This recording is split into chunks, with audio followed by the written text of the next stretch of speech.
Gente, eu quero fazer uma conversa com vocês, uma conversa franca.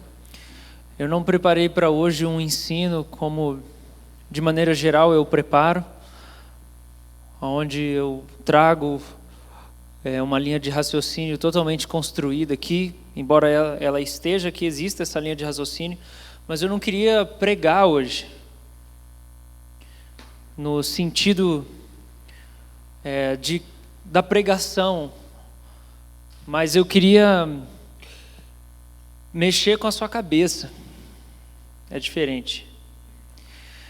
Eu queria levar você a pensar em algumas coisas que talvez você nem para pensar. E eu queria começar fazendo uma pergunta para você. Você se sente sozinho? Eu queria começar com essa pergunta. Você é uma pessoa que se sente sozinho? Solidão atinge você? Eu sei que isso é diferente para cada um. É diferente para cada um porque algumas pessoas têm algumas habilidades sociais diferentes de outras. Então tem gente que consegue criar vínculo com muito mais facilidade, ou então tem gente que tem carisma, né? E tem gente que não tem. E isso é um fator, né? Que não comece a chorar. Isso é um fator que influencia muito no sentir sozinho ou não, né? Porque se você não foi dotado naturalmente, né? Não é inato a você o carisma, então as pessoas naturalmente elas não se sentem atraídas para você, para sorrir ou para falar, nossa, como você é legal, ou te convidar para as coisas. Às vezes você é mais rabugento, né? O seu semblante é mais assim, você é uma pessoa mais rígida, você está mais focado no manter a ordem das coisas, e isso talvez dificulte um pouco, né? Pessoas que são mais direcionadas por certo e errado na escala ali de valores, isso faz com que talvez seja mais difícil você ser uma pessoa atraente, no sentido em que os outros se sentem atraídos para estarem ao seu redor, né? Porque quando a gente vive bastante focado no certo e no errado, e em querer manter a ordem dos valores, de como as coisas acontecem, isso faz com que talvez seja difícil se relacionar com a gente. Vocês estão entendendo? Eu sou essa pessoa, já estou me entregando aqui. E isso é uma coisa de jeito, é uma coisa de temperamento, né? Isso é uma das coisas. Outra coisa, outro fator que influencia para a gente talvez se sentir sozinho ou não se sentir sozinho, não experimentar a solidão, são fatores internos, né? São questões emocionais, são questões de criação, são questões de coisas que você ouviu na sua infância, né? Experiências que você viveu, tendo pai, não tendo pai, né? Só uma enquete aqui. Eu vou fazer uma pergunta para poder descobrir o contrário, e aí eu não vou expor ninguém. Quem aqui tem até hoje, até o dia de hoje, o pai e a mãe morando na mesma casa? Levanta a mão. Eu não sei se deu metade, mas pode abaixar. Talvez deu metade. Então, a outra metade não, né? Talvez porque faleceu, ou porque separou, ou sei lá, algum motivo. Mas isso também influencia muito a nossa segurança emocional. Por quê? Porque quando uma pessoa cresce com o fator separação, ela provavelmente vai pensar que, assim como o pai ou a mãe abandonou um ao outro, talvez isso pode acontecer com ele também. Que em algum momento pode ser que ele seja abandonado ou ela seja abandonada. Agora, ter o pai e a mãe morando junto, né, até a fase adulta, faz com que isso construa uma segurança dentro de você como indivíduo, sabendo, por que eu vou ter medo? Não, eles não tem porquê. né? O abandono não fez parte ali da realidade. Então, isso só para dar uma pincelada nisso, em como a gente tem aí alguns fatores que podem fazer a gente passar pela solidão. E a pergunta é, você sente solidão? Você experimenta solidão? Ela faz parte da sua vida? Eu tenho pensado sobre isso, gente. E esse é um livro infantil, que eu não comprei, mas ele é um livro infantil, lançado em 2017, eu não lembro o nome do autor, mas o nome do livro é um livro americano, de criança, chama I Just Ate My Friend. Eu acabei de comer o meu amigo. E é essa pessoa aqui, né? Ele comeu o amigo dele e aí ele começa a ficar triste, porque ele não tem mais amigo. E aí, né, essa é uma das páginas do livro. Tá em inglês, mas eu dei um migué português aqui, escrevi em cima, né? E o que ele fala, ele era um bom amigo, mas agora ele se foi. E isso apresenta um dilema que cada um de nós passa na vida, né? Se você chegou na fase adulta, talvez esse dilema não esteja tão forte, mas na infância e na adolescência, eu desconfio que talvez um dos top 3 objetivos da vida da criança ou do adolescente é encontrar um amigo. Aquele amigão, porque senão seríamos amigos para sempre. Eu sei que depois que a gente cresce, né, é qual que é as fases lá, nasce, cresce, amadurece, reproduz, apodrece, né, morre, apodrece, né? Esse menos Jesus, que não aconteceu isso com ele. Mas eu sei que depois que a gente casa, isso diminui bastante, né? E eu estou vivendo um pouco essa transição assim, porque a gente está quase casando, esse ano vai. Não parece que é verdade, não é possível. Não estou acreditando.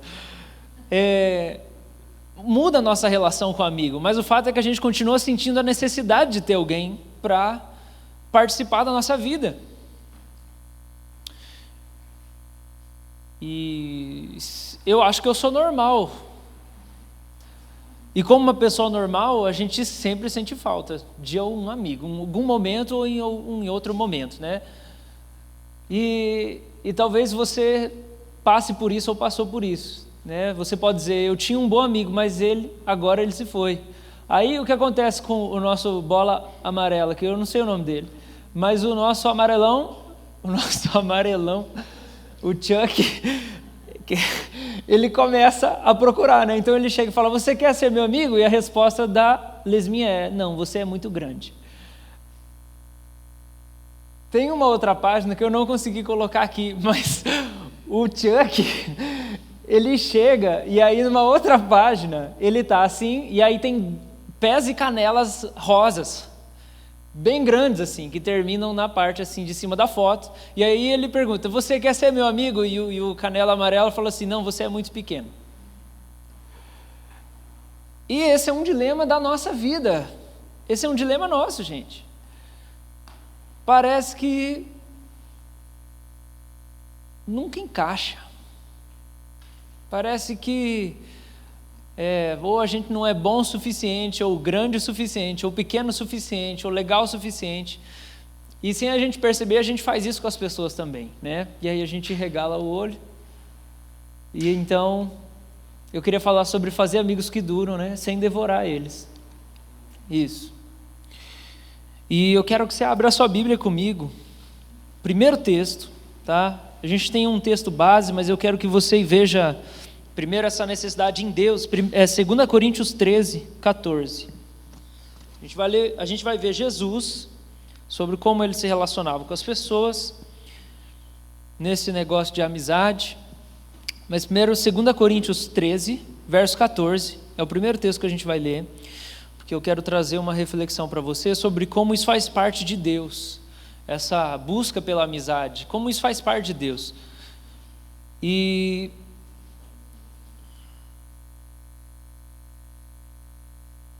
Segunda Coríntios 13, verso 14. 2 Coríntios 13, 14.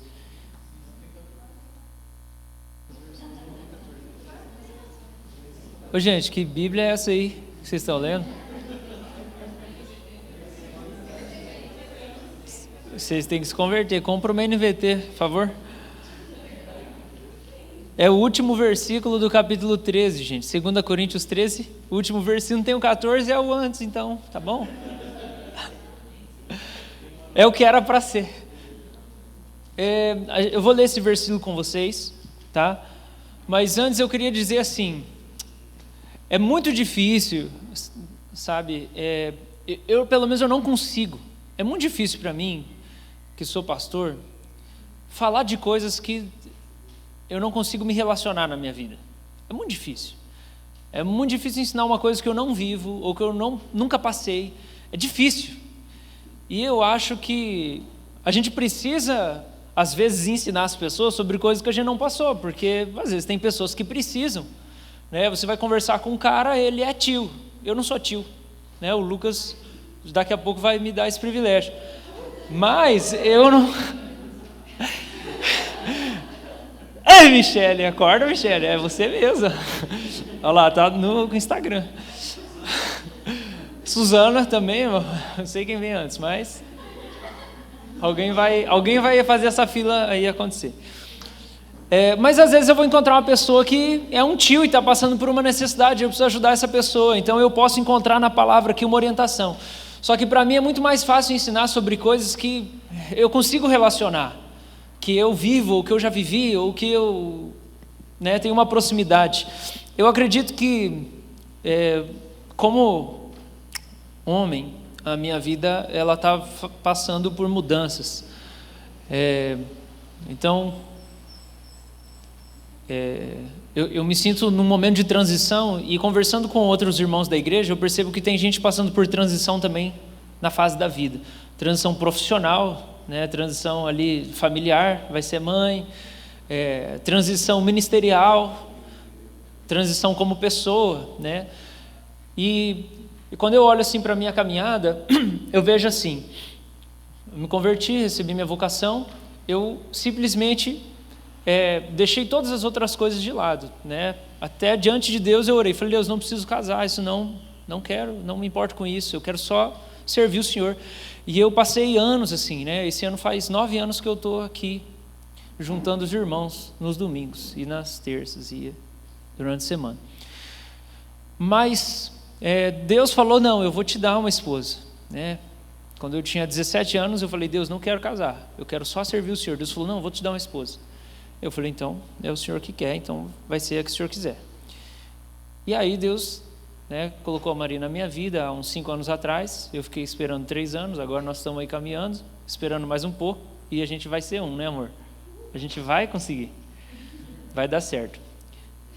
Essa semana a gente já está vendo as coisas da lua de mel, glória a Deus, aleluia. Então, quando a Maria chegou na minha vida, ela começou a desafiar as estruturas nas quais eu funcionava, porque eu acho que eu preciso falar isso para você entender a mensagem, tá? Porque para mim, o que sempre importou foi a glória de Deus.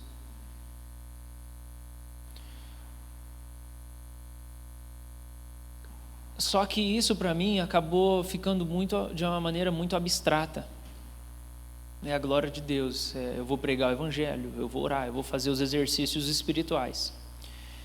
E eu acredito que eu vivi muito para o reino de Deus, sabe essa coisa assim que parece que é etéreo? Eu vivi para o reino de Deus, estou vivendo para a glória de Deus, né? Mas o que é isso, né? O que é isso na prática? Pode não ser nada. E aí quando a Maria chegou, para mim começou a me confrontar, porque agora a minha prioridade não é o ministério, né, que foi aquilo que eu mergulhei, que eu fui morar dentro da igreja, que morei 3 anos dentro da igreja, né, que eu tirei o cara da rua e falei, não, você vai morar comigo, porque eu vivo para Deus e eu vivo para quem precisar. Então agora chega uma pessoa que a gente não pode né? Quando você vai casar ou quando você vai entrar no relacionamento. Talvez eu estou falando uma coisa que você que é casado ainda não entendeu. Mas quando chega uma pessoa, você não pode obrigar ela a seguir o seu ritmo. Ela tem as decisões dela. E aí o que começa a acontecer? Ou você se adequa ou ela vai embora. Ela fala assim, eu não aguento você não, falou. Eu vou arranjar outra pessoa, porque você só se importa com os seus interesses, o seu ritmo. E mesmo que isso seja espiritual. É o ministério, é a obra de Deus. Tá, mas entenda isso, tá? É o meu ministério, não é o dela. Ela tem o dela. E junto a gente tem um só. Mas existem as particularidades da vocação. Então, eu tenho a minha caminhada, eu tenho a minha jornada, eu tenho os meus dons que Deus me deu. Deus deu outros para ela, outras coisas para ela. Aí a gente vai se tornar um, a gente vai se juntar. Não dá mais para aquilo que sempre foi, desimpedidamente, eu ia e fazia tudo acontecer, não dá mais para ser assim, porque agora tem uma outra pessoa que eu tenho que prestar conta. E a gente agora toma decisão em conjunto. E aí agora... existe uma coisa que vem antes do ministério, que é comunidade. A gente tem que começar a fazer comunidade agora, porque a gente vai construir uma atmosfera, uma cultura, uma família, um ambiente, e isso vem antes do ministério. Então agora comunidade, comunhão, que significa comum. Comunhão vem de comum, de ser em comum, de estar em comum, de estar ligado, de estar junto, de viver união. Agora isso vem antes, e aí a gente começa a ser confrontado, porque a gente vai ter que começar a colocar limite em coisas na nossa vida que a gente nunca colocou antes, porque antes era livre e desimpedido. Vocês estão entendendo, gente? A questão é,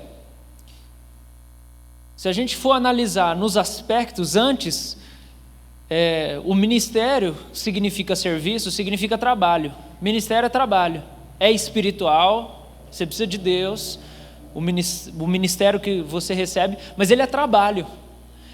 E aí a transição que eu tenho começado a experimentar na minha vida, e tem me chacoalhado, e muitas vezes tem me feito assim, ficar sem o chão, porque eu não sei mais direito como que eu devo viver. É uma transição em que antes eu vivia para o ministério, que eu não tinha filho para sustentar, esposa para dar atenção e essas coisas todas. Eu vivia para o ministério, era a igreja, eram as necessidades das pessoas, e nós estávamos lá. Né? Se minha mãe fosse viúva, eu tinha que assumir e dar um suporte, uma atenção, um cuidado, que foi o que Jesus fazia com Maria, porque José tinha morrido. Então Jesus tinha um ministério, mas ele tinha a mãe também para cuidar, a família. Esse não é o meu caso. Minha mãe e meu pai estão bem, saudáveis, vivos e caminhando super legal. Eu não tenho essa necessidade de dar uma atenção para eles. Então, eu sempre foquei no ministério. A transição, se a gente for analisar, que transição é essa? Eu vivia só para o trabalho, agora eu preciso viver para uma relação. É muito diferente. Porque o ministério, a igreja é o quê? É dar atenção para as pessoas, é ouvir o que elas precisam, é desembolsar, é ir lá na casa, como é que está, e aí você fica cuidando dos problemas dos outros, certo? Esse é o ministério pastoral, você cuida de problemas dos outros. Então você trabalho, é serviço, né? Aí começa uma transição. Então agora eu não vivo mais para o trabalho. Agora, antes do trabalho tem uma relação. E essa relação começa a definir e limitar o trabalho. E aí eu tenho duas maneiras de enxergar isso. Ou eu olho e eu penso, essa relação está atrapalhando a razão da minha vida. Vocês estão seguindo meu raciocínio?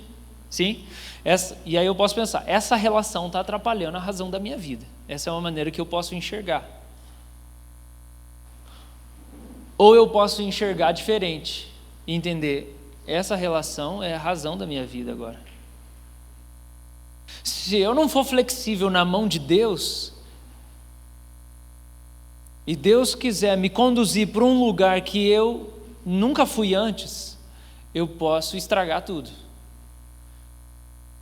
Porque quando a gente vive momentos de transição, Deus pode estar tirando a gente de um lugar em que a gente tem muito claro, isso aqui é a razão da minha vida. E Deus coloca a gente em outro lugar e a gente começa a pensar, mas esse novo está atrapalhando a razão da minha vida. Quando na verdade Deus está falando, a razão da sua vida não é mais isso aqui que você faz há 10 anos. Agora a razão da sua vida é outra coisa. Vai mudar o jeito de viver, vai mudar o valor, vai mudar a maneira de funcionar. A relação começa a vir antes. E aí eu posso entender, como eu estou viciado a viver há 10, 15 anos por uma coisa, eu acho que aquilo é o meu tesouro. Aí chega uma relação e eu começo a ter que viver uma renovação da minha mente para enxergar, isso aqui é o meu tesouro agora. Só que eu vejo manifestação de Deus, eu estou acostumado a ver Deus se manifestar mais aqui no trabalho. Quando eu falo, alguém chora. Quando eu oro, a janelinha do céu abre.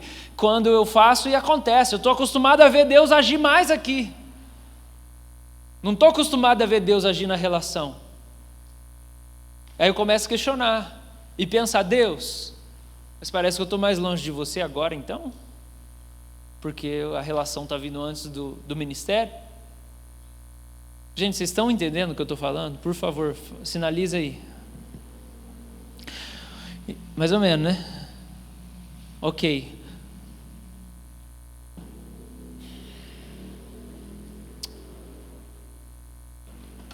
Agora, por que eu vejo mais Deus no ministério, no trabalho na igreja, do que na relação?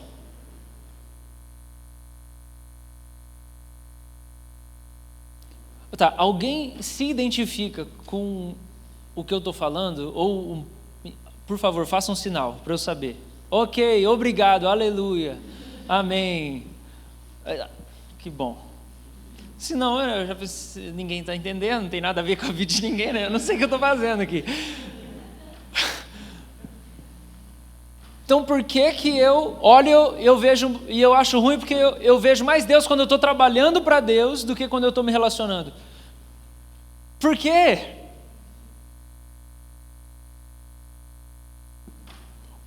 O Deus que eu chamo de Pai de Jesus, eu digo que conheço Ele, mas eu não conheço, porque Ele se revela como amor, como amigo, como Pai. E aí eu falo que eu vejo mais Ele quando eu estou trabalhando do que quando eu estou amando. Como que eu vejo mais Deus quando estou trabalhando do que quando eu estou me relacionando? Se Ele é amor, se Ele é pai, se Ele é noivo, se Ele é o Deus de Abraão, Isaac e Jacó, que Ele cria a relação com o pai, que Ele cria a relação com Abraão, aí o Abraão tem um filho, ele vira amigo do filho, aí ele tem um neto, ele vira amigo do neto, porque ele ama tanto se relacionar, que ele fala assim, vai ser com todas as gerações, eu amo família, eu vou estar com a sua família inteira. Esse é o Deus.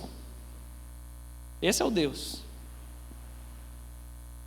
Por que eu acho que eu estou mais perto de Deus, que eu vejo mais Deus quando eu estou trabalhando, quando eu estou fazendo, do que quando eu estou vivendo comunidade, comunhão?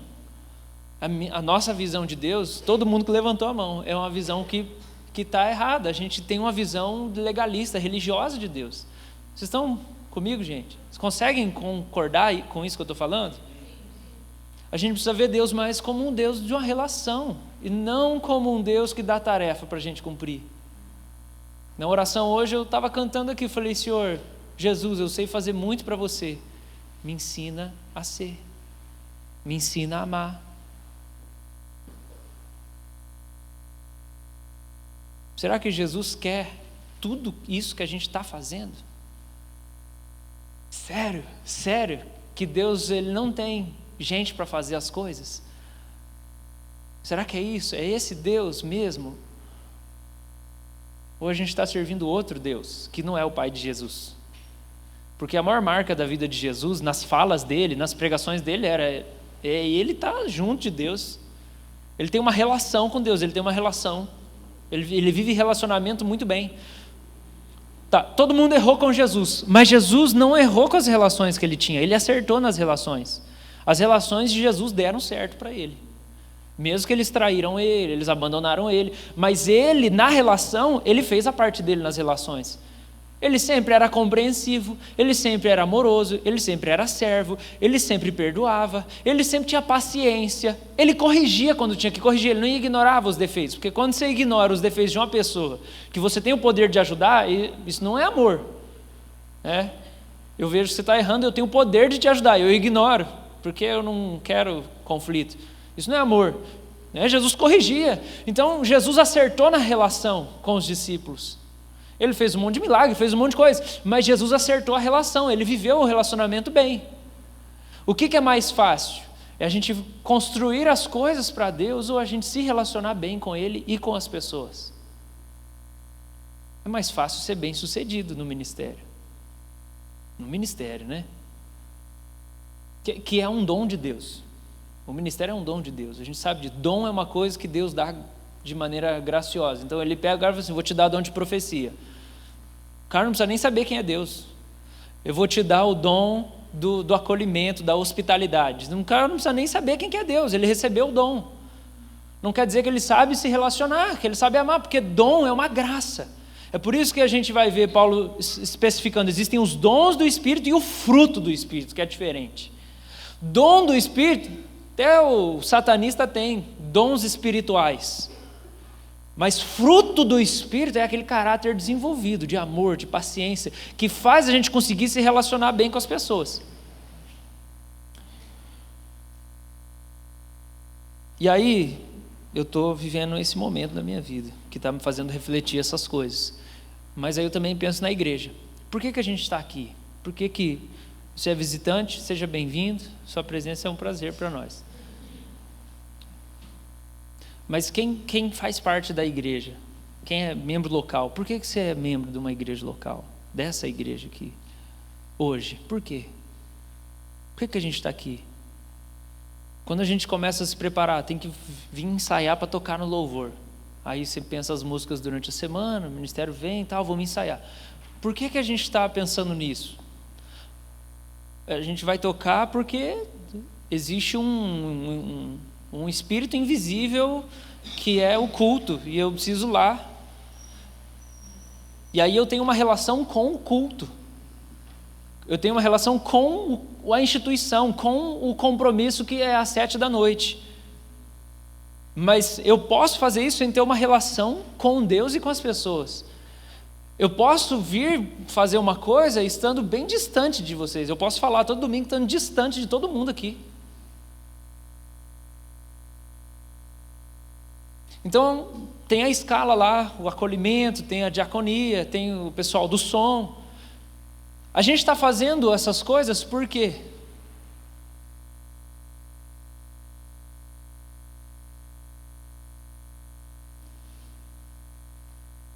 É mais fácil fazer do que a gente se relacionar. É mais fácil chegar assim, pronto, está feito, não me cobra mais nada, eu vou embora. Pronto, já paguei minha semana. Mas a gente se relaciona?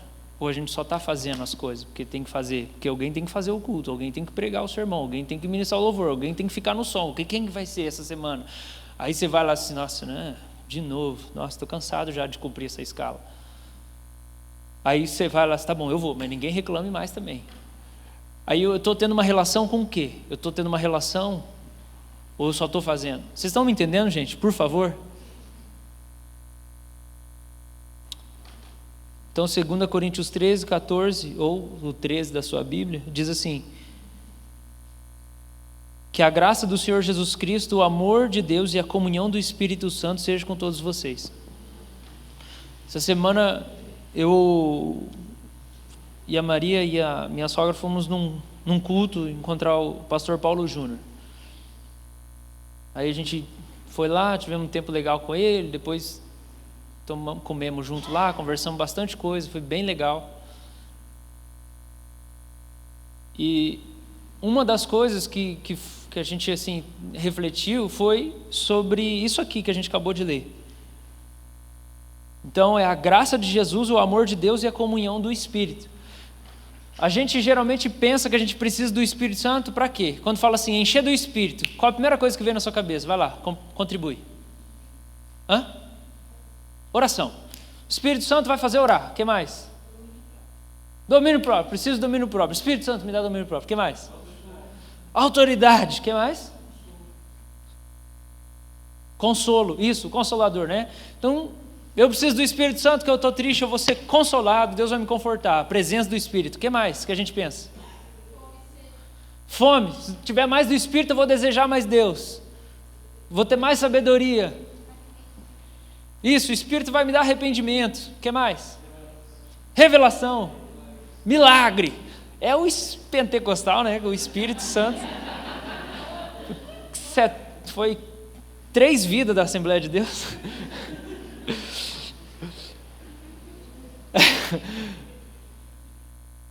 Mas o que o Paulo fala aqui? É a comunhão do Espírito. Tudo isso está certo, tá, gente? Não está nada errado. Por favor, busquem essas coisas. Mas o que é a comunhão do Espírito, gente? Comunhão do Espírito. Jesus estava unido com o Pai pelo Espírito. Quando Jesus fala, eu e o Pai somos um. João 17, oração sacerdotal. Eu quero que vocês estejam em mim como eu estou no Pai e o Pai está em mim. Como que isso é possível de ser na prática? É pelo Espírito. Que o Espírito me revela o coração de Jesus, e revela o coração de Jesus para mim, e revela o seu coração para mim, o meu coração para você. Então, a união da igreja, a unidade, a ligação entre as pessoas é uma coisa que só o Espírito pode proporcionar. Então a gente não está acostumado a pensar que a gente precisa mais do Espírito Santo para a gente ter mais comunhão. Porque a gente pensa mais no viés do fazer. O Espírito vem, nós vamos fazer mais milagre. O Espírito Santo vem, eu vou ter mais sabedoria para produzir mais. O Espírito Santo vem, eu vou conseguir tomar mais decisões que eu preciso tomar. O Espírito Santo vem, eu vou ter mais ousadia para evangelizar. Isso é tudo o quê? Cumprir. Aí Paulo termina a carta falando assim, a comunhão do Espírito, gente. Porque tem uma coisa que a gente precisa do Espírito Santo, que é comunhão, senão a gente está aqui só fazendo. E aí, gente, esse culto será que agrada a Deus? Quando a gente só está fazendo, mas a gente não tem comunhão uns com os outros? A gente não tem relacionamento? O que eu quero compartilhar, eu acredito que é a visão profética para nossa igreja nesse ano de 2019. É chegar no fim do ano e a gente ser melhor nisso, comunhão dos santos no Espírito. E o que custa para isso é desenvolver essas virtudes, sinceridade, confiança, amizade e alegria. Então é a gente crescer mais entre a gente e não no que a gente está fazendo. Eu acredito que essa é a visão profética de Deus para nós nesse ano. A gente chegar em dezembro e falar assim, a gente está mais unido esse ano. A gente tem mais amizade. Talvez a gente chegar e falar assim, os cultos não são tão bons quanto eram no ano passado, mas a gente está mais unido. Porque se a gente vai investir mais força e tempo em algumas coisas, a gente não vai conseguir talvez investir tanto em outras. Só que a gente tem a escala de valor de Deus, porque para poder viver essa relação, eu preciso diminuir o meu trabalho. Não tem como, senão eu vou morrer.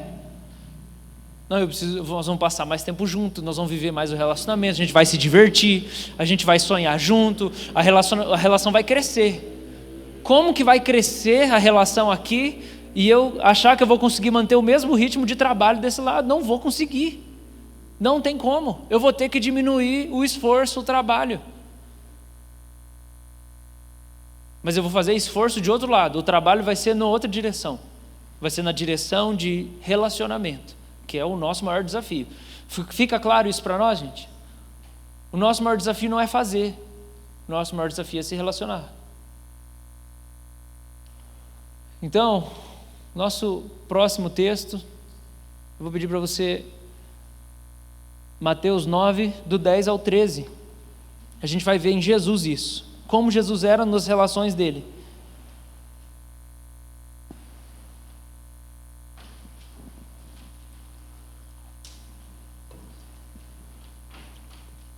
Eu quero que você entenda, gente.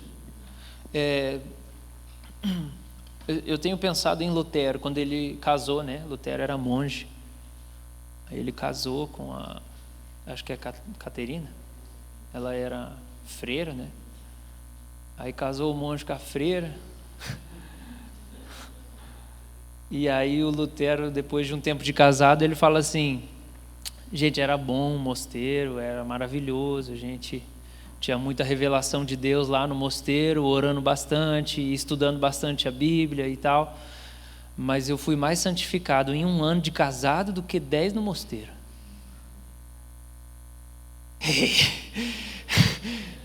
Então, irmão, você quer ser crente, casa. Que você vai ter que ser bem crente para você ficar casado. Porque a relação é mais desafiadora. Eu tô meio assim... Gente, presta atenção. A gente não precisa ter medo de passar por transição na nossa vida. Na nossa vida de fé. A gente não precisa ter medo. E às vezes o tempo de transição, a nossa vida devocional tem uma configuração diferente. Quando a gente vive transição, a nossa relação com as atividades que a gente sempre realizou tem uma configuração diferente, as coisas mudam. Porque a gente tem que mudar, né? Você quer ser para sempre o mesmo? Não, né? Pelo amor de Deus. Nem Deus quer, nem sua família quer. Então isso começou a mudar a maneira como eu estava me relacionando com Deus e me relacionando com a oração, porque a oração era também trabalho, né? Eu oro para as coisas darem certo. Quem nunca, né? Quem não sempre, né? Por que você ora? Eu oro para dar certo. Porque se eu não orar, não vai dar certo.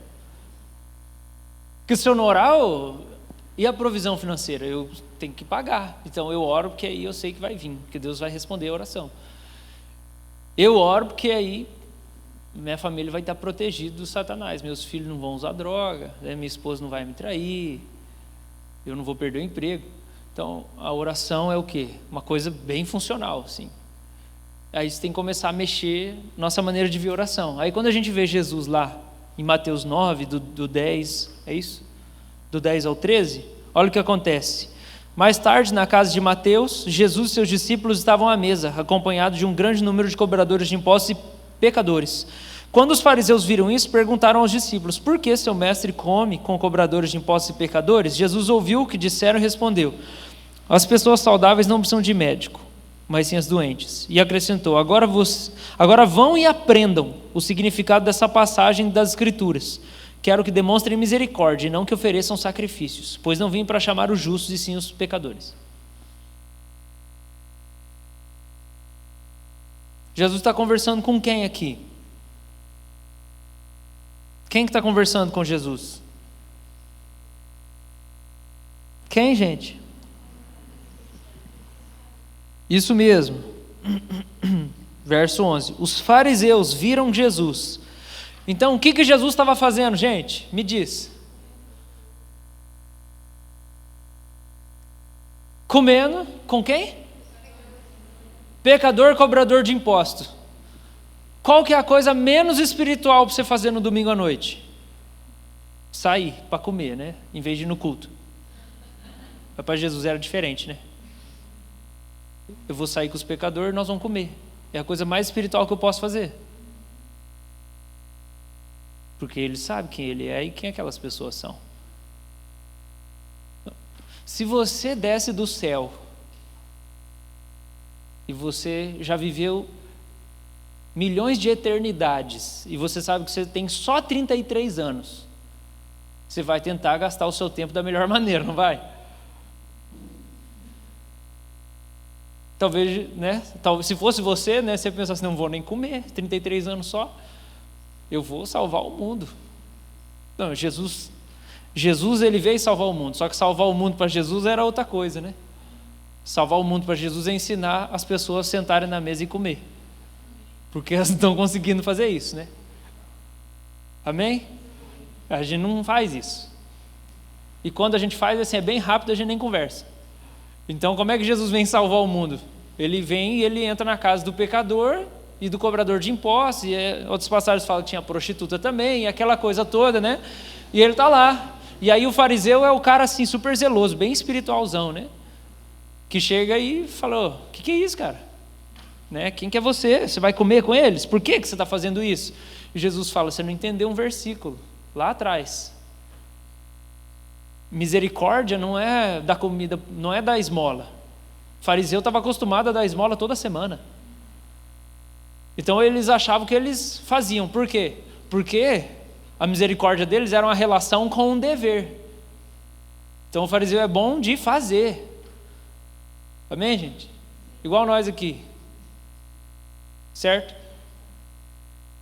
Tudo bem se o Espírito no seu coração estiver testificando e dizendo assim, tá vendo? É isso mesmo, você está igual a Jesus. Mas para mim não é isso que eu estou ouvindo o Espírito dizer. O Espírito diz assim, você é fariseu. Você tem uma relação com o evento, você tem uma relação com o dever, você não tem uma relação com o necessitado. Você não quer se envolver. Você está pensando que as coisas, né, que Jesus considerava espiritual não são. E aí Jesus fala, você não entendeu o versículo. Por quê? Porque misericórdia não é chegar lá e pronto, dei uma cesta básica. Misericórdia não é chegar lá e assim, abracei uma pessoa no culto hoje, que estava passando uma necessidade. Não, misericórdia é criar um relacionamento. Porque se Jesus está explicando que praticar misericórdia é fazer o que ele está fazendo, então o que ele está fazendo? Ele está fazendo amigos. Ele é chamado de amigo de pecador. Então, será que tem coisa mais espiritual do que essa? Do que ser um amigo?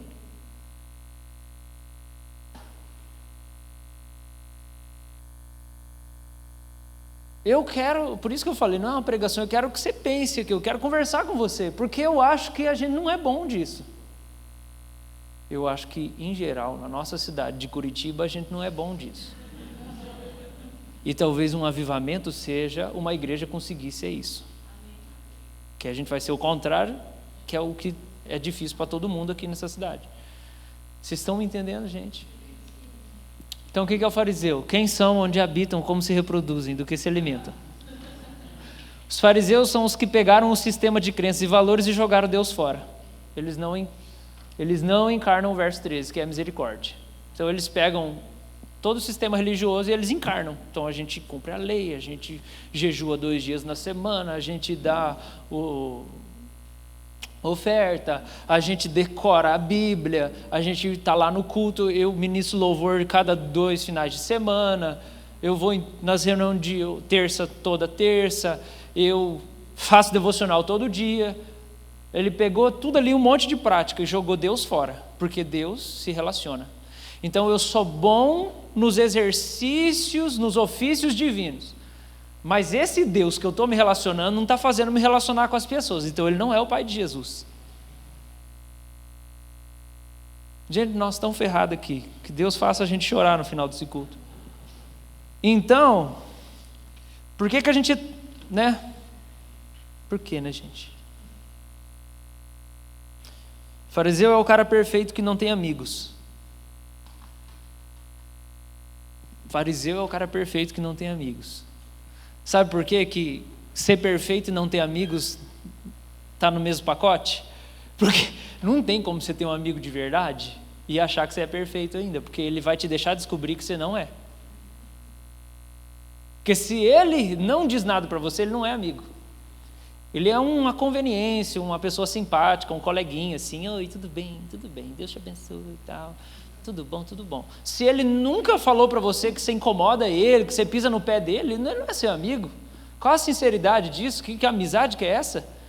Então, se você tem amigos, você descobre que você não é perfeito. O fariseu é o cara perfeito que não tem amigo. O único amigo do fariseu é o conhecimento. Pega aqui. O único amigo do fariseu é o conhecimento. Sabe com quem que ele dá rolê? Sabe o que é rolê? É que nós estamos falando que a gente não sabe, né? Talvez você não saiba o que é rolê. Rolê é quando os amigos combinam de passar tempo junto, fazendo alguma coisa, em algum lugar. Você não sabe com quem que o fariseu dá rolê? Eu sei, porque eu sou esse cara. O fariseu dá rolê com os manuscritos. Porque o único amigo dele é o conhecimento. Ele dá rolê com os livros. Deus está falando? Está entrando a faca? Então ele come com os livros, ele não come com as pessoas. Jesus é amigo dos pecadores, das pessoas. O fariseu é amigo dos livros, ou da tecnologia. Ele vai no cinema com quem? Ou sozinho, igual eu fiz essa semana. Quando a sua noiva fala assim, nossa, eu ia te fazer uma surpresa, levar você no cinema, fala assim, mas você tem certeza que você quer ir? Você é um fariseu. Pode saber. Então, você vai no cinema com os livros debaixo do braço. Você toma café com os livros. Não, você sai de casa de manhã, o que tem na sua bolsa? Além de uma blusa, um guarda-chuva, essas kit Curitiba, né? Tem algum livro que você vai, né, pegar em algum momento do dia para você ler, porque você não vai conversar com ninguém. Você não vai conversar com o cobrador, você não vai conversar com ninguém. Então, se você tiver um tempo livre, você vai pegar o livro. Não, tudo bem, né? Quando a gente sabe fazer tudo isso de maneira equilibrada e um não substitui o outro. Mas na cabeça do fariseu, ele acha que só ele está certo e ninguém descobriu a verdade e as respostas para as perguntas do seu tempo além dele. Ele é o defensor do ideal. O fariseu não consegue sorrir para quem pensa diferente dele. O fariseu não consegue sorrir para quem pensa diferente. Ele cria um bloqueio, parece que é uma barreira, assim, uma muralha da China. Você pensa diferente de mim. Nossas ideias não combinam. Não consegue, vira plastificado. Oi, tudo bem? Porque é uma coisa assim, eu me relaciono com conhecimento. Como a sua conclusão é diferente da minha, eu não consigo gostar de você. Eu gosto de informação, eu não gosto de gente. O fariseu não perdoa quem comete os crimes contra os ídolos ideológicos e teológicos dele. Porque a relação dele não é com as pessoas, a relação dele é com qualquer coisa que não seja pessoa. O centro gravitacional da vida do fariseu não é o Deus dos manuscritos, mas é a cosmovisão dele mesmo. Então o fariseu tem um compromisso com a sua própria cosmovisão, com as suas ideias, com a sua solução para o mundo.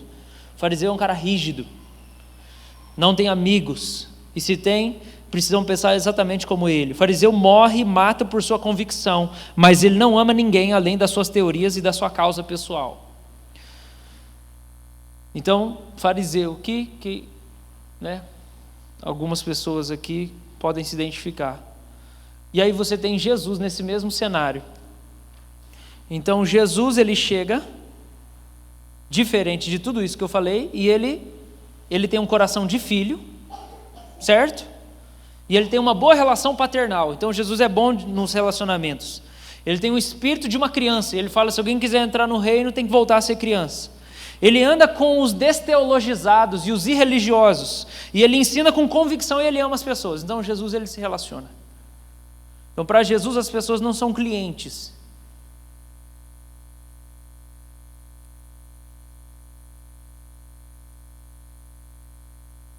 Quem visita a gente pela primeira vez aqui? Levanta a mão. Levanta a mão, isso. Ok, pode abaixar. É para a gente aprender, gente. Eu estou aqui mexendo e a minha autoridade de falar essas coisas é porque eu já estou nesse lugar já, então eu não estou falando de cima para baixo, eu já estou junto com vocês. Chega um visitante, eu não sei. Você vê ele como um membro em potencial? Ou você vê ele como uma pessoa? Ele é um cliente? Que a gente tem que apresentar um bom serviço? Ele veio na nossa igreja aqui, estão entendendo, gente? Como a gente está desumanizado?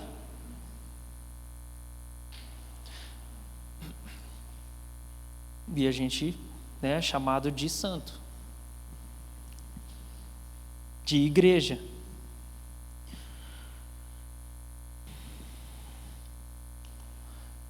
Então na Bíblia a gente vê que ser amigo de Deus é uma coisa extremamente importante. Aí a gente vê Salmo 68:8, Deus faz que o solitário ande em família, viva em família. Aí você pensa nesse versículo, Deus faz que o solitário viva em família. A visão profética não pode se resumir ao que experimentamos hoje em muitos ambientes familiares, somente parentes. Quando você pensa nesse versículo, Deus faz que o solitário habite em família. Então pensa uma pessoa só, uma pessoa solitária. Uma pessoa que não tem amigos, uma pessoa que tem suas dificuldades, por N motivos. Pode ser mental, pode ser social, pode ser físico, qualquer que seja o motivo. É uma pessoa solitária. Qual é a vontade de Deus para essa pessoa solitária? É uma família. Será que família é só parente?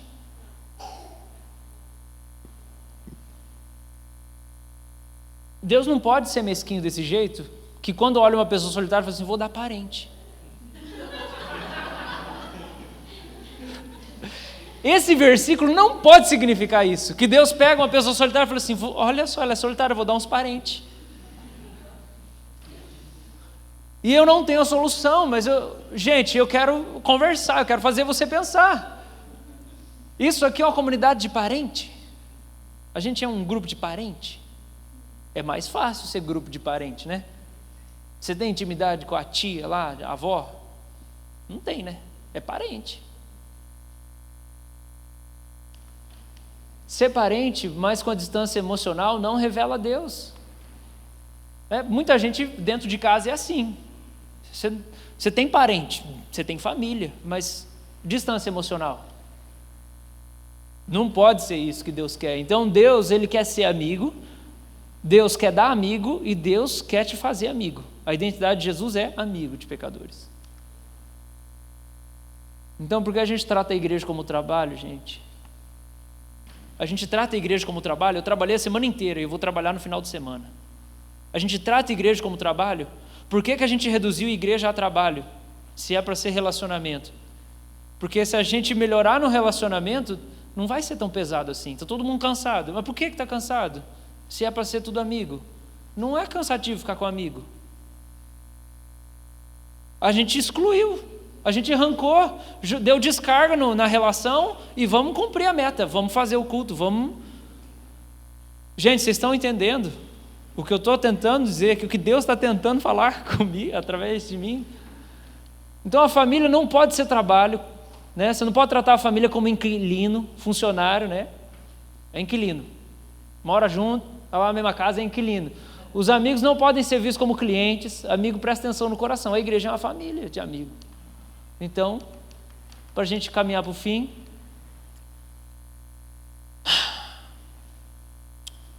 a gente está numa conversa bem sincera. Quem aqui, ouvindo isso tudo, pode dizer assim, eu tenho vivido solidão, eu preciso melhorar. Talvez você nem sabe como que a relação pode ficar mais forte, mas assim, estou solitário. Levanta a mão. Amém, pode abaixar. O restante, Deus fala, né? Que Deus te ajude. Se você não está passando por isso, que é a metade da igreja, então você pode ajudar a outra metade, né? Agora, se você está passando e não consegue reconhecer, que Deus te ajude a enxergar. Então eu tenho 2 versículos para a gente finalizar. Primeiro versículo, Provérbio 18, 1 e 2. Quem vive isolando-se preocupa apenas consigo e rejeita o bom senso. Quem se isola só se preocupa consigo mesmo. O tolo não se interessa pelo entendimento, só quer saber de externar o seu interior. Nossa, isso é muito egoísta. O tolo, que é o cara que se isola, ele não é inteligente, ele não se importa com o entendimento, ele não quer receber, ele não quer aprender. A única coisa que ele quer é externar, ele quer falar a opinião dele, ele só quer falar a opinião dele. Ele não quer ouvir a opinião, ele não quer se relacionar, ele só quer falar. Quando a gente só quer falar, a gente é muito ruim de relação mesmo. Conheça o teu Deus. Toda vez que Deus aparece para alguém passando por algum problema na Bíblia, seja no Antigo Testamento ou seja na própria pessoa de Jesus, o que ele faz? Uma pergunta. Ele não está preocupado em falar primeiro, ele quer ouvir. Reparte comigo o que você está passando. Então, quem se isola é porque é egoísta, só pensa em si mesmo, só quer falar de si mesmo.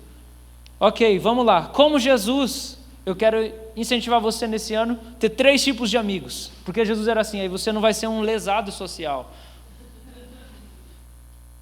Tá? É um risco que todos nós corremos. Primeiro, tenha um amigo santo, que ama Jesus, vive para fazer a vontade de Deus, ama a presença e quer deixar uma marca na terra. Primeiro tipo de amigo que você precisa ter, se você quer ser como Jesus. Segundo tipo de amigo, tem um amigo pobre.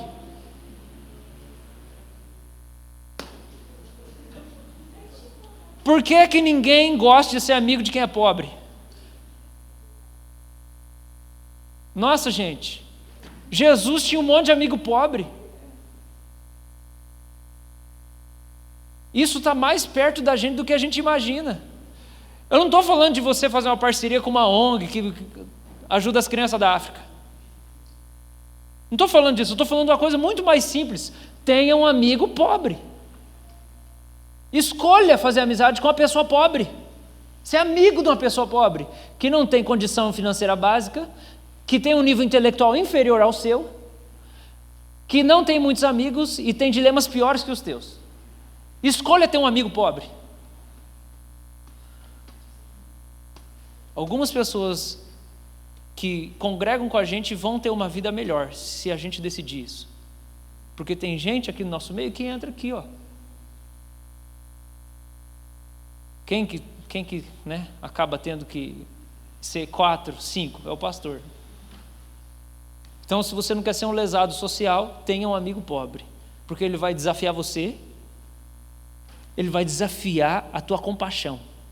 Você vai ver ele passando problema, você vai ver que ele não tem uma comida para comer naquela semana, você vai ver que ele tem um tênis podre. Eu duvido que você vai continuar duro desse jeito, você vai se converter. Você vai ouvir os dilemas dele, você vai ouvir ele falar, cadê a família? Você vai ouvir tudo o que aconteceu na história, você vai falar assim, não é possível. Você vai virar gente. E tenha um amigo pagão. Não se importa com Deus, ou tem outra religião, não concorda com a tua visão de mundo, está em busca do sentido da vida. Tem esses 3 tipos de amigos. O primeiro é um amigo santo. Santo, pobre e pagão. Tenha um de cada, até o fim do ano. Um só, não precisa ter 2 não, só um. Você vai ver como isso vai mudar o seu coração, vai mexer com quem você é. Você vai se tornar muito mais compreensivo. Porque você vai ouvir um cara que é pagão, e ele não está nem aí com o seu Jesus, com a sua Bíblia. O que você vai fazer com isso? Você vai tentar enfiar a goela abaixo? O seu objetivo é ter amigo, tá? Só para esclarecer, é para você ficar amigo dele. Ele vai aguentar você? Ou você vai descobrir que você é muito chato mesmo? Porque tudo você tenta forçar para as pessoas? A gente precisa disso, gente, em nome de Jesus. Não é só de Bíblia e oração que a gente precisa fazer, quando a gente precisa se relacionar. Você precisa de um amigo pobre, você precisa de um amigo pagão. Isso vai mudar a sua vida. Então, se você pensa, não sei, eu não consigo, 2 caminhos para ser legal e fazer amigos. Primeiro caminho para você ser legal é um caminho bíblico. A riqueza traz muitos amigos, então fica rico. Você vai ter bastante amigo. Brinks. Era só uma brincadeirinha. Glu, glu. É só um caminho que eu vou passar. Mas esse aqui funciona, porque a Bíblia não mente. Mas você já sabe que, na verdade, né, essas pessoas, elas gostam do que você tem. Conhecemos pessoas assim. Está cercado de gente e essa gente assim, acredito que o único meio de ter gente cercando ela é ter dinheiro. Então, se contentou com isso. Brinks, o verdadeiro caminho. E isso faz anos que Deus me ensinou. No meu coração, eu estou melhorando. Você pode achar que não, mas no meu coração eu sei. O que torna agradável o homem é a sua misericórdia. Provérbios 19:22. Você quer ser legal? Aprenda a ser misericordioso, compreensivo, paciente. Você quer ser legal? O que torna uma pessoa agradável é ser misericordioso. O que é ser misericordioso? É ser igual a Jesus aqui. Porque o texto que ele usa é o farisaiada. Vocês não entenderam o que é misericórdia? Eu quero e não sacrifício. O que é misericórdia? Misericórdia é o que Jesus estava fazendo. Senta na mesa como com os pecadores. Você quer uma coisa mais antagônica que isso? O homem sem pecado comendo com os pecadores. O que implica? Implica que para me relacionar eu preciso estar com pessoas que são diferentes de mim, que creem diferente, têm fé diferente. Não bate. Situação financeira diferente. Não vai funcionar. Para de procurar gente que parece você. Você precisa de alguém que é diferente para te humanizar, para te acordar. Jesus era assim. E aí você vai aprender a ser uma pessoa agradável. Se você é desagradável, você precisa aprender a ser agradável Para isso você precisa de misericórdia. Para você aprender misericórdia, você precisa se relacionar com pagão e com pobre. Adota um pobre para ser teu amigo. Amigo. Talvez no começo seja só uma decisão, mas no final você vai criar vínculo ao longo do tempo. Nesse ano, faz isso. Como saber se Deus gosta do nosso culto, gente? Se as pessoas que adoram juntas são amigos. Como saber se Deus gosta do culto da República? Essa é a gente só senta aqui, faz o negócio e vai embora. Deus não gosta do nosso culto. Deus não gosta. Agora, se quem está adorando é amigo, aí Deus gosta. Porque o negócio dele é isso. Acabou o slide.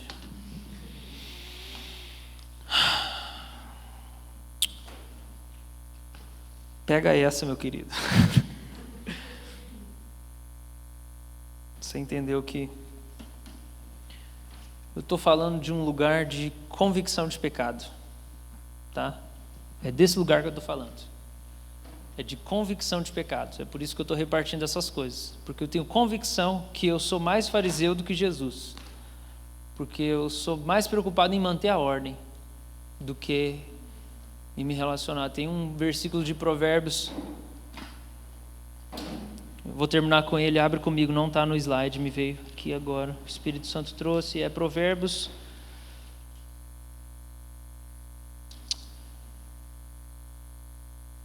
Capítulo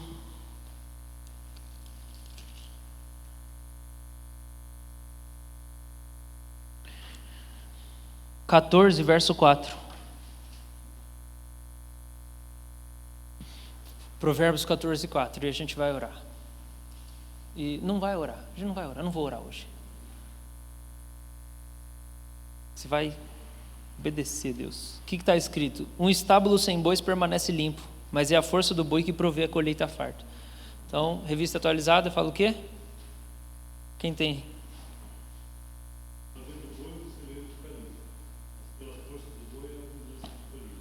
Isso. Então, você quer que a sua vida seja bem tranquila? Então, não deixa ninguém fazer parte dela. Você não quer sujeira?